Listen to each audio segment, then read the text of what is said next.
Hello, everyone. Good evening. How's everyone's week? Hope everyone has enjoyed their day. I am doing well. Thank you for asking. How did you guys like last week's episode? Remembering yourself. It's amazing, right?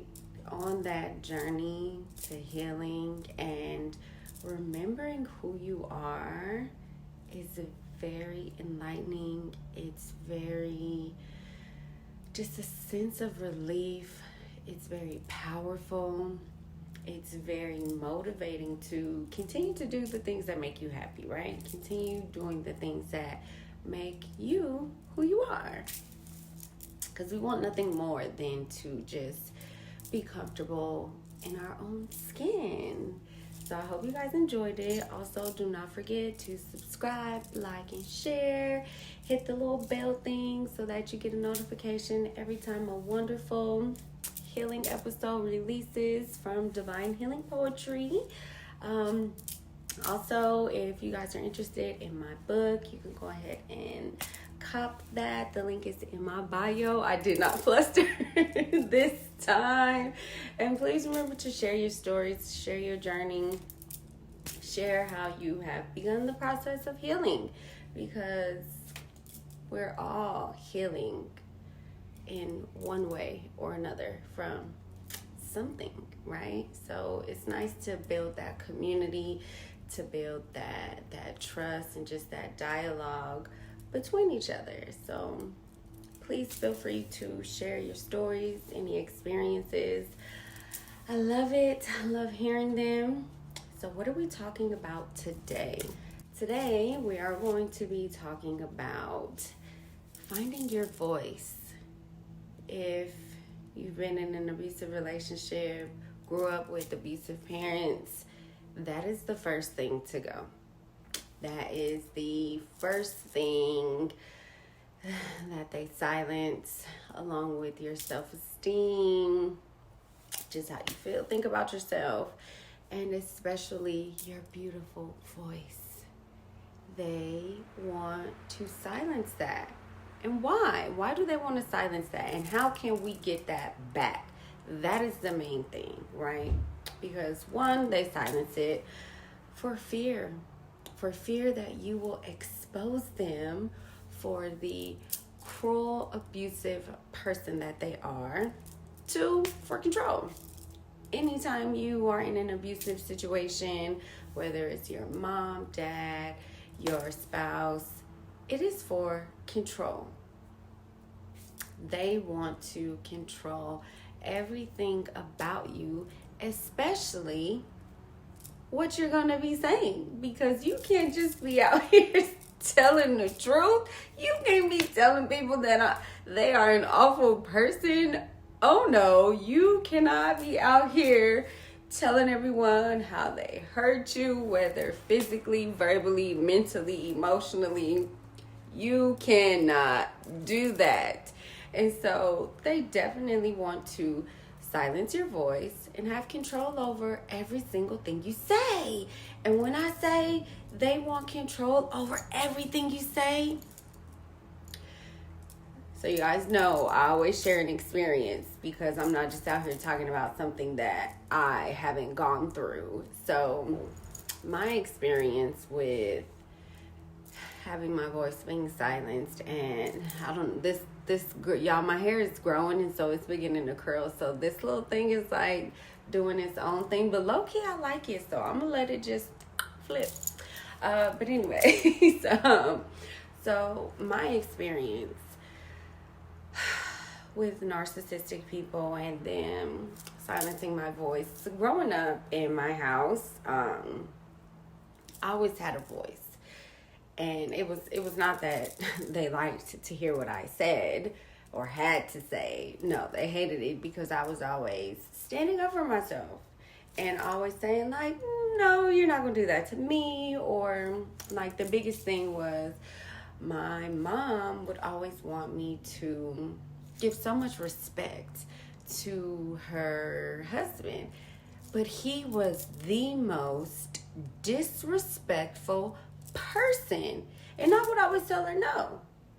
Respect is earned. It is not given. And as a child, I knew that. Nobody had to teach me that. It was just something that I knew. And so I would tell her no. And she'd be like, oh, he just walked in the house. You're not going to say hi. He walked in. He should say hi to the people that are already here.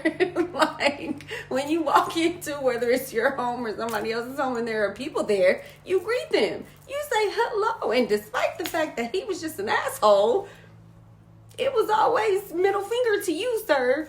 No. And so I knew at an early age that one, respect is earned, it's not given. And two, they don't like what I have to say because I'm not kissing anybody's ass, and I'm telling you. And they didn't like it because I was always like, no, that's not right. Don't talk to me that way. And he was a very nasty human being. He was very vile with the things that he would say. And honestly, so was my mom. She was very disrespectful. Like, things that I could never imagine saying to my daughter. Like, I was all kind of bitches, hoes. You ain't gonna be shit, Summer.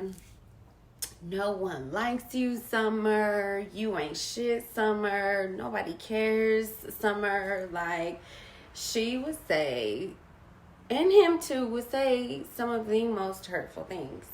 Hence why I ended up with somebody like that. Because that was the only example that I was ever shown. And so for me, when I got into a relationship, it was, oh, you treat me like shit too? I know this. This is a comfort zone, you know, because this is what I am used to. So then when I got with my children's dad, he would say a lot of the same shit.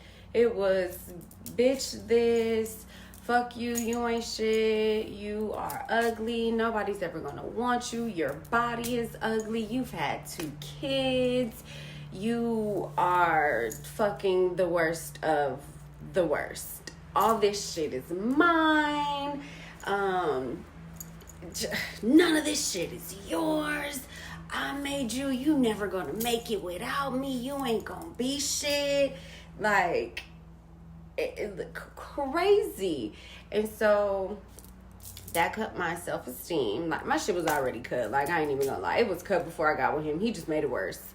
And once the self-esteem was gone and his power was asserted, there came the cutting of my voice. Like, even when he would be saying those nasty things and I would be, you know, like verbally fighting back, when you are arguing with a narcissistic person, they talk you in circles. They talk you in circles. And I would just get to the point where I would just be like, yo, really? I would be like, dude, you sound like a broken record. Like, you keep saying the same shit over and over and over. Like, that just made me feel like it doesn't matter anything of what I say, because you're just going to keep saying the same shit. Like, I realized no matter what I said, it didn't matter. And then when we would go out to places, whether it be with his family or it be with his friends, it was always, what are you going to talk about? What are you going to be saying? And I'll be like, I don't know. Like, who prepares what they're going to be talking about unless you're giving the speech? And so for me, I thought that was odd. And then if he would see me and his friends' girlfriends, you know, talking, have a good time, he would always come over there and be like, what are you guys talking about? And it's just like, why do you care? Or if I would happen to say something, because me, I'm the type of person, I'm very spirit-free, I'm very open, I'm very talkative. Like, I'm a introverted extrovert. I am a social butterfly. People are drawn to me. I have life inside of me. And so when I get around other people, I'm very, hi, how are you? What are you doing? Like, I introduce myself like that is just me. And so he hated that about me. He would always tell me I was too loud. He would always like nudge me or be like, shut up, don't nobody want to hear that. He would just always find a way to make me feel stupid, to make me feel that nobody wants to hear anything of what you have to say. Like, that's stupid, you're dumb, I need you to shut up. And knowing now, the reason why he did that was because, one, he was afraid that I would expose him. And two, he was jealous and very envious because he is not like that. And so, you know, with narcissistic people, they are jealous and insecure because you have what they don't have. And so the way that they beat you down, and they silence it, they shut it down, because since they don't have that within themselves, they got to shut it down within you because they're jealous and they're envious of you. I didn't know that then. I just felt like, this dude is crazy. Like, why can't I talk? Why? Okay, who cares that I'm loud? So what? Like, that's me. I'm loud. I've always been loud. It's not going to change. Like, I'm sorry. And so my voice silenced. He silenced my voice to the point of where I don't have anything to say. I don't want to talk. I don't want to be here. I don't want to go. And then it was, well, you have to come. Everybody's going to be wondering where you are. Where's Summer? Where's Summer? I bet they are, because people like me. But you've killed that part of me. I don't want to go, because it's just going to be, well, what are you going to be talking about? What are you going to say? Don't say this. Don't say that. Even to the point, y'all, I would be texting someone and he'd be like, what are you going to say? What'd they say? And I would be like, yo, I don't know. Like, even if it's something related to business or something professional, what are you going to say? It's like, dude, why don't you handle it then? Like, oh, no, you got it, you do it. No. Write me a script. And like, I used to say that to him, like, give me the script. What do you want me to say? What do you want? Oh, no, you just do it. You just do it. No, I'm not going to do it. How about you do it? But see, that's the thing. A narcissistic person, they can't. And so they want to control how you do it because they themselves can't do it. And so my voice got silenced. And going on my healing journey, I don't know if you guys look at my Instagram or watch my stories. Definitely go check it out. summerchambliss.ap. That's my TikTok as well. I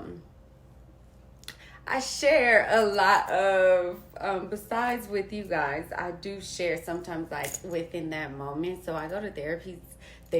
I go to therapy every Friday. And so sometimes after my therapy sessions, I'll just hop on my Instagram, share what just happened. And so last week, I'm in my therapy session and I'm telling her, like, I am beginning to not feel that fear. Like, I am beginning to, because whenever I would communicate with him, or like anyone even within his family, I would begin to like tremble inside. And I remember the first time it happened in my therapy session, and I began to shake. And I was like, oh, I'm shaking. And she's like, what is it? And I was like, I don't know. And she was like, is it fear?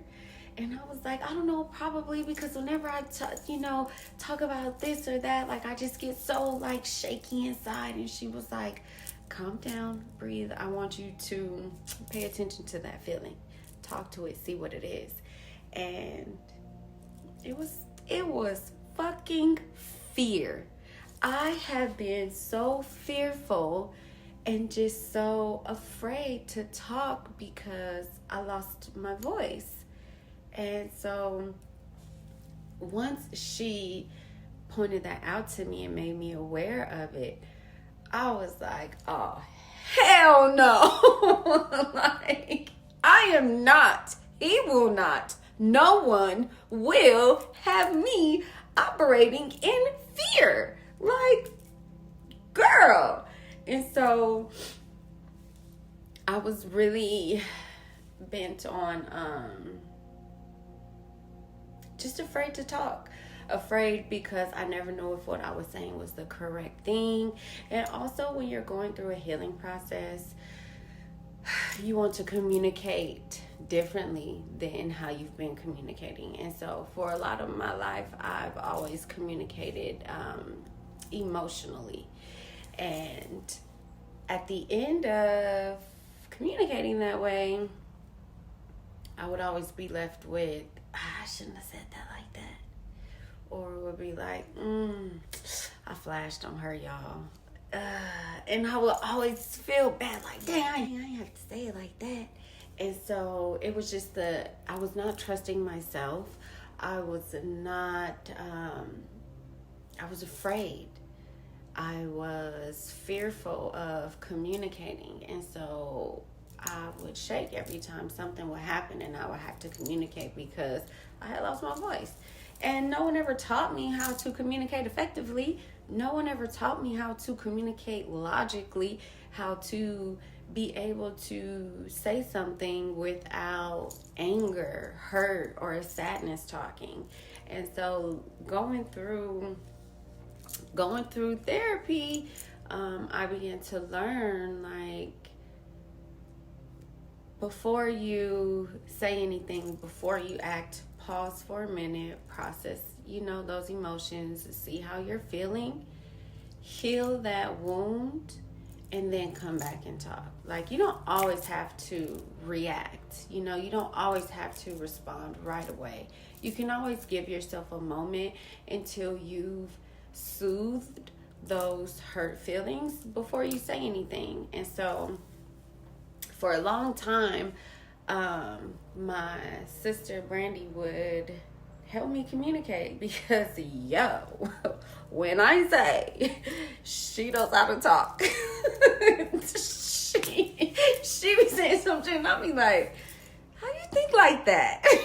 And so I always wanted to be able to communicate so effectively. Like, she communicates with no emotions. She says what she has to say, and it's just so powerful and so moving, and she sets her boundaries. And I would always be like,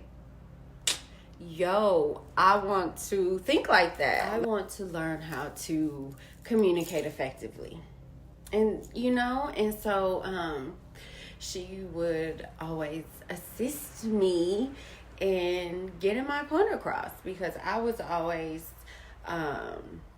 when someone would hurt my feelings, I would always, and I'm a Scorpio as well, so I would always just go for the jugular. And it's just like, you've hurt me. Well, here's what I have to say. And then I would always be like, dang, you ain't have to do it like that. You ain't have to just cut them so deep.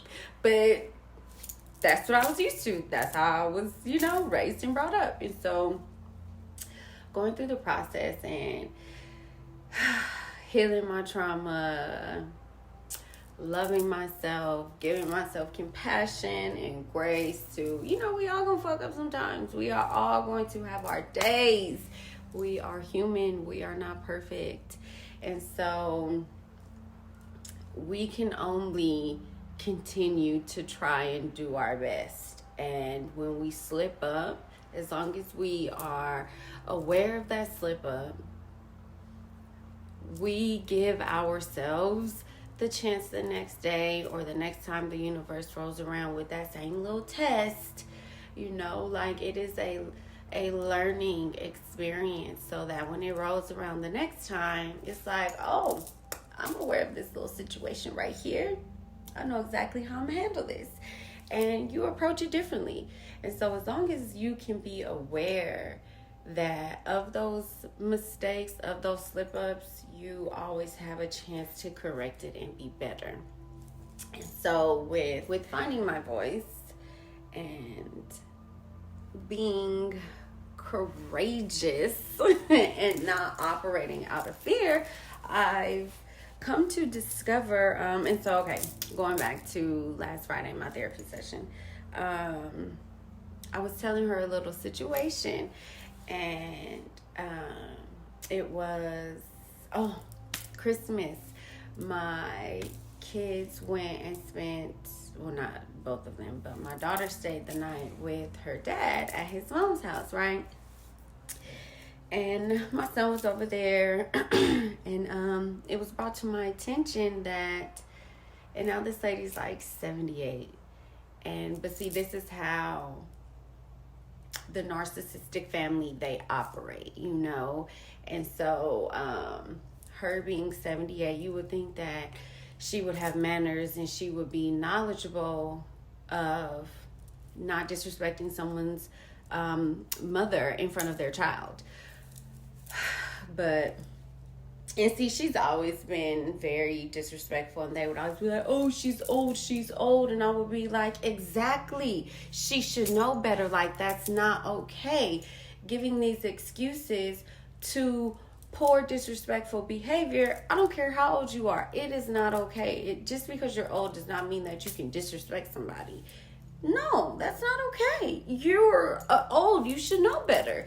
And so it was brought to my attention that she had disrespected me in front of my kids.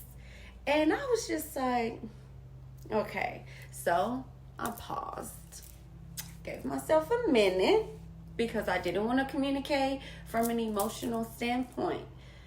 No, you're not getting that from me. Like, I control my power, I control my emotions, and you're not getting that from me.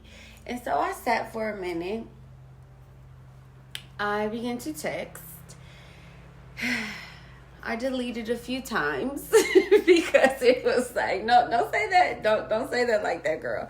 And so I just wanted to communicate effectively and set my boundary.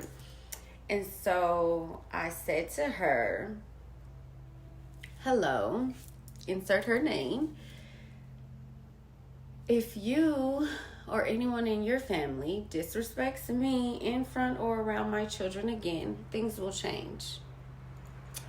And I also said, I know you've heard the saying, if you don't have anything nice to say, don't say anything at all.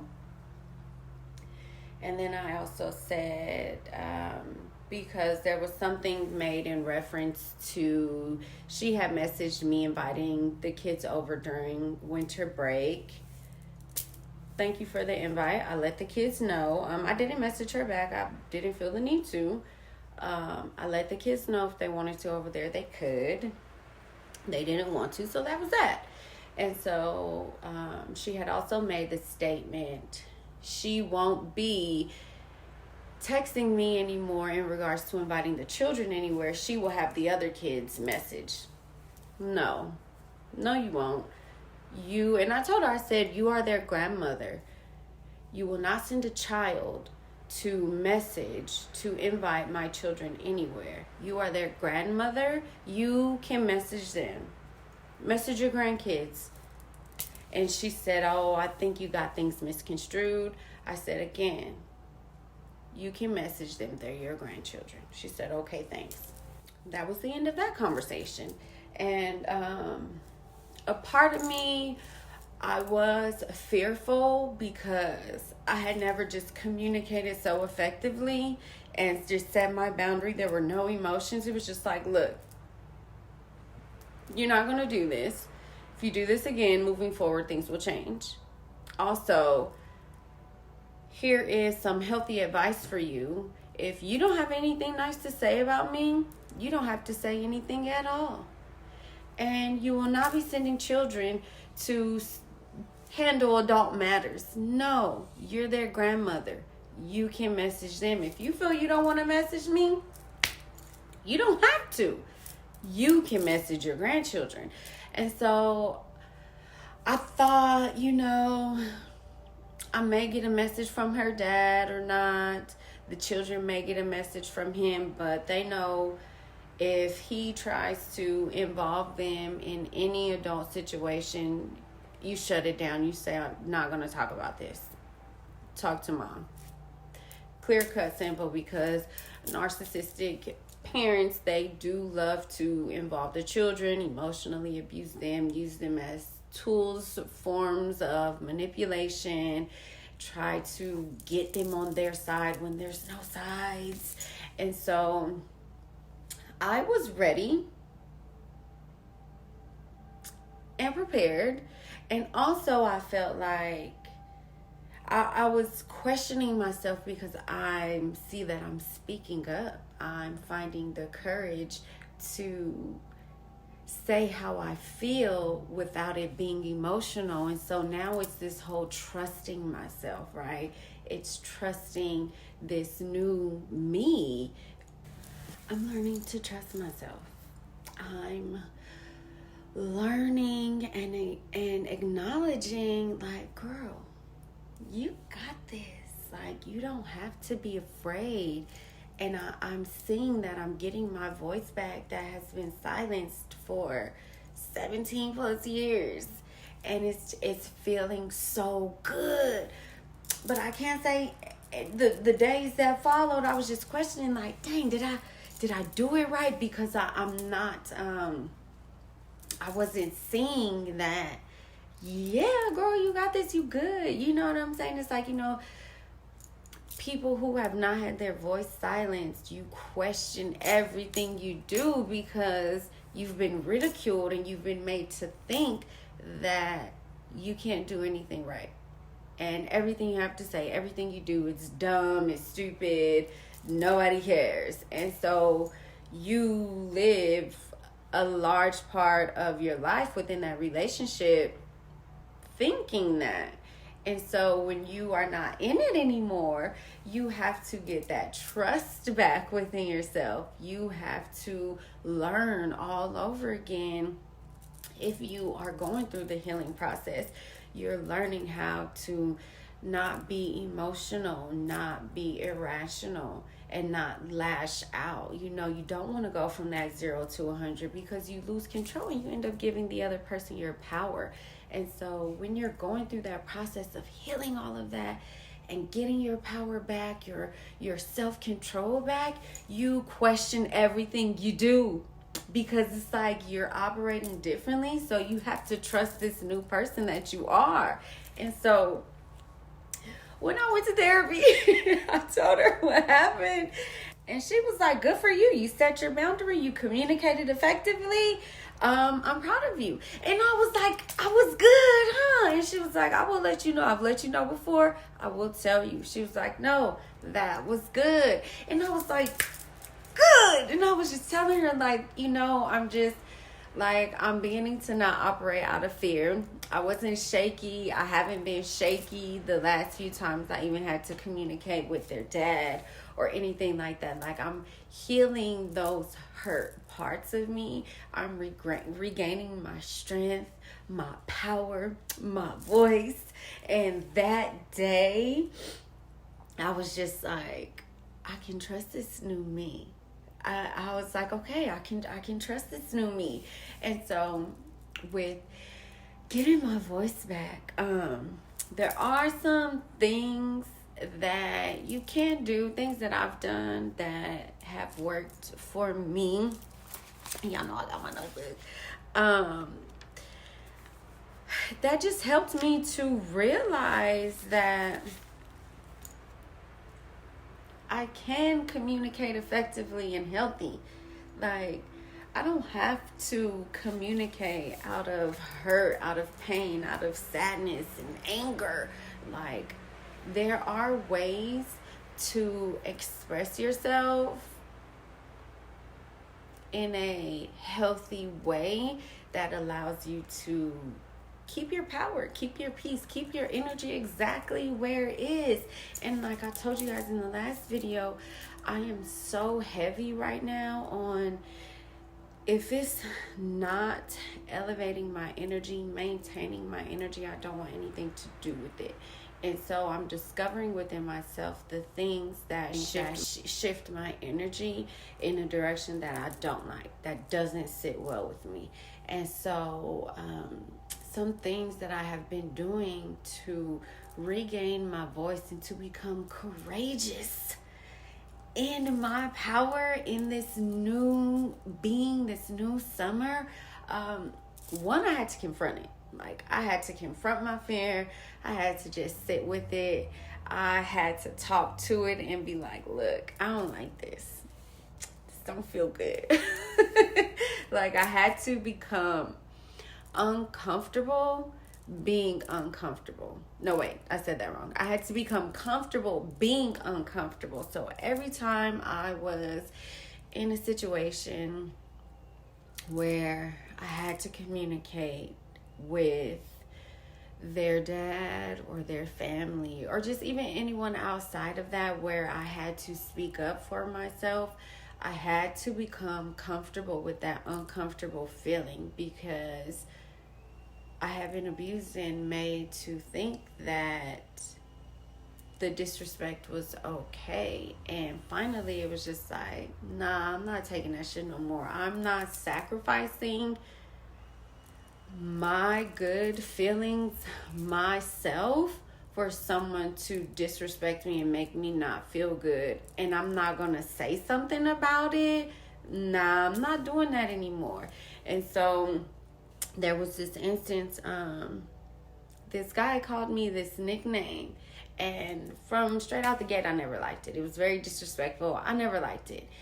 And he would message me every now and then, and he would say the little nickname, and it was just, oh, and it would just make me feel so uncomfortable. And finally, now this is when I say I had to get comfortable with being uncomfortable, because I was uncomfortable with saying, I don't like that, don't call me that anymore. And for some that may be silly, like, what? That's crazy. You could tell somebody you don't like that. Not when you've been abused. You don't have that courage. You don't have that voice. You take it. And I'm done with the taking. And so he messaged me and he said the little nickname. And I was just like, don't call me that. I don't like that. And he was just like, oh, I'm sorry. That felt good. That was even empowering, because I'm coming to the point to where you do something to me that I don't like, I'm going to simply say, I don't like that. And you may not like me at the end of that. I really don't care. That just means you are not fit to be around this goddess. You are not worthy to be around this goddess. And so I am not taking anything anymore that I don't like. And so I finally became comfortable with that shit. Like, yes. And then to make being brave a habit.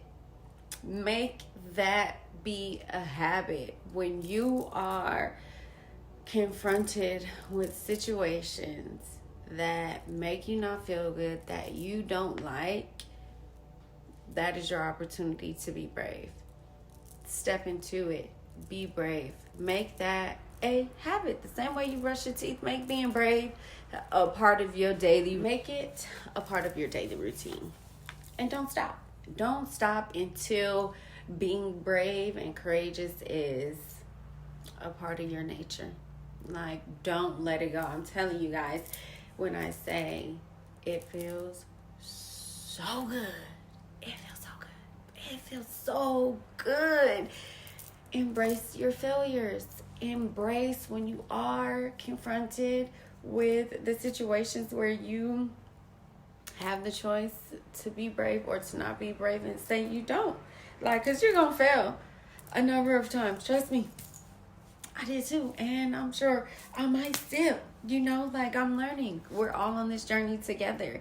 And so in those moments where you do fail, it's okay. Embrace yourself. Give yourself love. Give yourself compassion. It is okay. We are going to stumble. We are going to fall. It is just another opportunity for you to learn and to grow. So plant that seed today for yourself. Plant that seed of being courageous and brave within your voice. Plant that seed within you to say, you know what? Not anymore. Not anymore. And water that motherfucker every day. Water it. sit with it. Let it know, you know what? I know in the past we have not spoken out against things that we don't like. We have not stood up for ourselves. We have been so torn down that we are afraid to speak. We are afraid to use our voice. But not anymore. I'm going to plant this seed of courageous and bravery today, and I will water you. I will nurture you. I will love you, and I will care for you. There may be a day that I miss watering you. But trust and believe I will not leave you to dry out. I will always come back and water you. And when I miss those days and I come back and water you, I will speak to you with love and compassion and grace to let you know what? I know I forgot you. It is okay. I am remembering you. I am here. I love you. And come next week on watering day, I will not forget to water you, because I am what matters most. My voice is what matters most. I become whole once I begin loving every piece of me, once I give compassion to the broken pieces of me. I become whole. I love my good. I love my bad. I am not perfect, but God damn it, I am on my way of being great. I am on my way of being amazing. No one can take that away from you. As long as you are consistently trying and loving yourself, being compassionate, and are becoming aware of all those learning opportunities, no one can stop you. No one can stop you. That was powerful. I always get so powerful when I begin to just speak positive affirmations. It feels so good to my spirit. It feels just so good to my entire being. It's just almost like just a pouring of love into myself, and it feels so good. I love it. Don't forget to speak love into yourself every day. No matter what the day brings, you have the power to make it a great day. You have the power to say, okay, you know what? I am aware of what is going on. I see it, but I will stay centered in my positivity, in my good energy, in my light, in my love. And you know what? If I mess up, give yourself compassion, give yourself grace. Give yourself an extra piece of love, an extra drop of water. I love you guys. Hope you guys enjoyed today's episode of Being Courageous, Finding Your Voice. Don't forget to like, subscribe, and share. Go ahead and share your little stories. Drop a comment. Let me hear.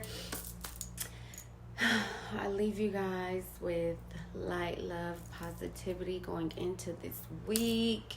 I hope everyone has a good night. Don't forget, before you go to bed, say 5 good things about yourself. When you wake up in the morning, say 5 more good things about yourself. And you can repeat the same things over. It doesn't matter as long as they are 5 good things, okay? I love you guys. Have a good night. Thank you for coming back.